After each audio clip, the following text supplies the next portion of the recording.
More than 6 out of 10 people who called could not reach a live assister.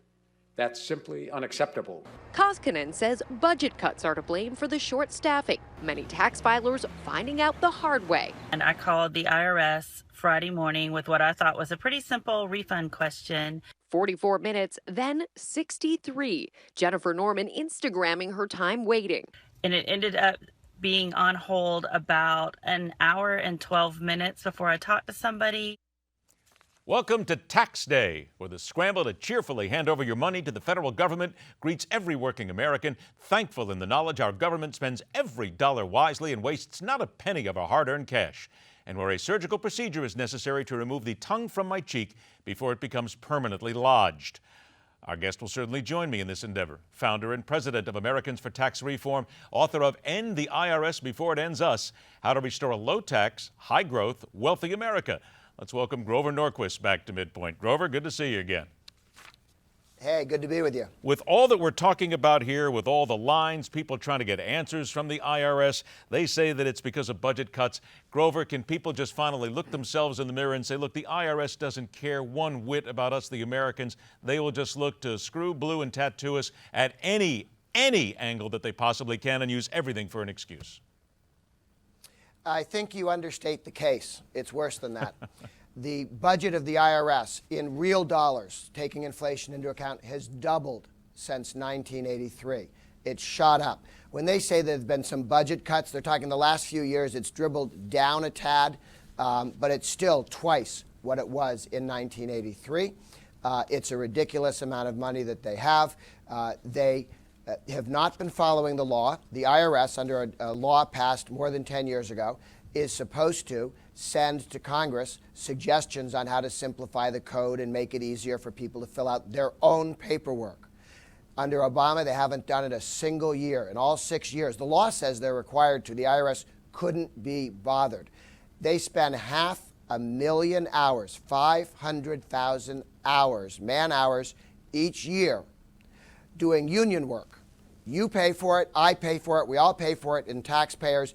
IRS workers, 500,000 hours going to do union stuff that has nothing to do with answering phones. They could have done 2.3 million phone calls with the time that actually was contributed to organized labor from taxpayers. They're not trying.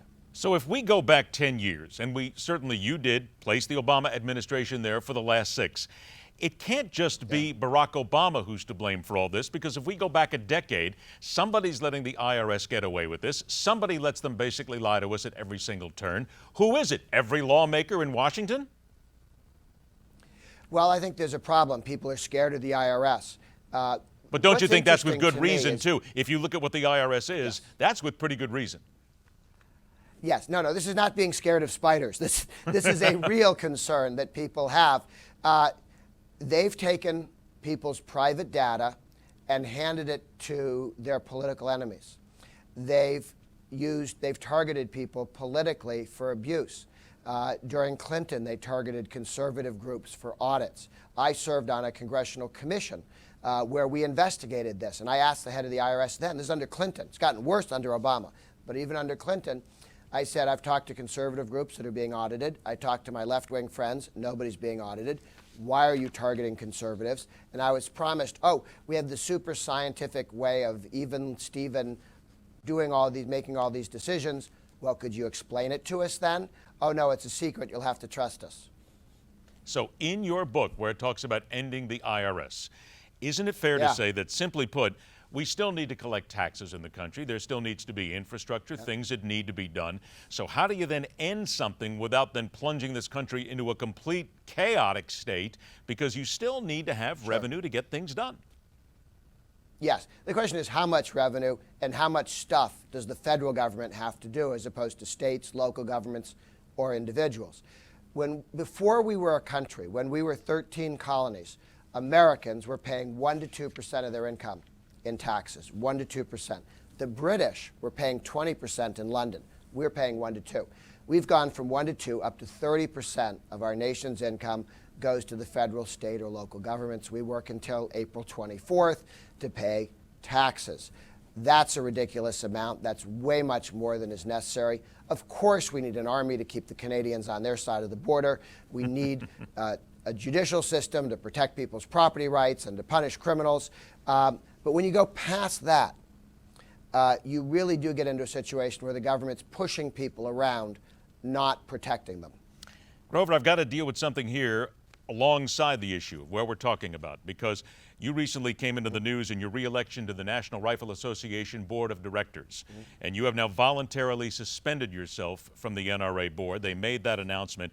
This is after allegations by Glenn Beck and the Center for Security Policy, President Frank Gaffney, that you have ties to the Muslim Brotherhood and other dangerous Islamic factions.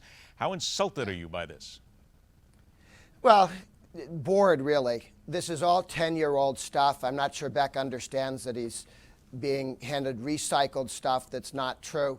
But look, I wanted to protect the NRA. I was glad that those attacks on me during the election campaign didn't change anything. The NRA family reelected me to the board for the 6th time. This is a big, important part of what I do, fighting for the Second Amendment rights as well as fighting for taxpayers. But I'm delighted that there's going to be a review of all these attacks. And I just suspended participation in the board, meaning there's not a board meeting until September. So it doesn't get in the way of anything that needs to get done. I want to see a review so we can knock this stuff and drive a stake through it. Oh, by the way, for the 4th time, 3 other national conservative groups have already looked at Mr. Gaffney's stuff and pronounced it dishonest. And 2 of them threw him out of their organizations as a result. But it's boring, it's tedious, it's part of life. If you're going to be in politics and throw punches, there will be people who try and make themselves famous by attacking you. Well, let me ask you this then, because apparently when you appeared on the Beck program in March, after the interview was over, Glenn Beck said he believed that you were lying. I've only got about 20 seconds left. Do you think he's a little cowardly by not saying that to your face? I don't want to blame Glenn. He does a lot of good stuff. I think he got taken advantage of by somebody who gave him a bunch of things and didn't bother to tell them that they've actually all been found to be meaningless. 10 years ago, I don't mean last year or last week, I mean 10 years ago. It's all 10 to 15 years old. Okay. And it's somebody else's conspiracy theory. Again, it's nice to have people who make conspiracy theories about how you run the world. I'll take that as one of the costs. We're all out of time, but I do want to remind everybody DC. the book is called End the IRS Before. It ends us, how to restore a low-tax, high-growth, wealthy America. Read it, pay your taxes, then work on something new. Grover Norquist, thank you so much for joining us today. Now let's check the weather. Hey there, I'm Jessica Reyes with your weather from coast to coast, and we are dealing with snow across the higher elevations of Idaho, anywhere between 3 and 6 inches of that. Meanwhile, across the southwestern portion of the country, very nice and pleasant, mainly sunny for San Francisco, Los Angeles, and even into Phoenix, Arizona, where it is a lot windy and a much cooler for your Wednesday. By the Great Lakes for today in Minneapolis, mainly clear and mild with partly sunny skies. And then as we continue to move across the country, we're expecting showers and strong showers and thunderstorms into Oklahoma City with lots of rain through there, hail and isolated tornadoes. A lot of that system will also threaten parts of the deep south into parts of New Orleans, where you'll see downpours, flash flooding, and travel delays into Montgomery and into Jackson, Alabama as well. And then let's go ahead and take a look at some of your daytime highs for the middle of the week.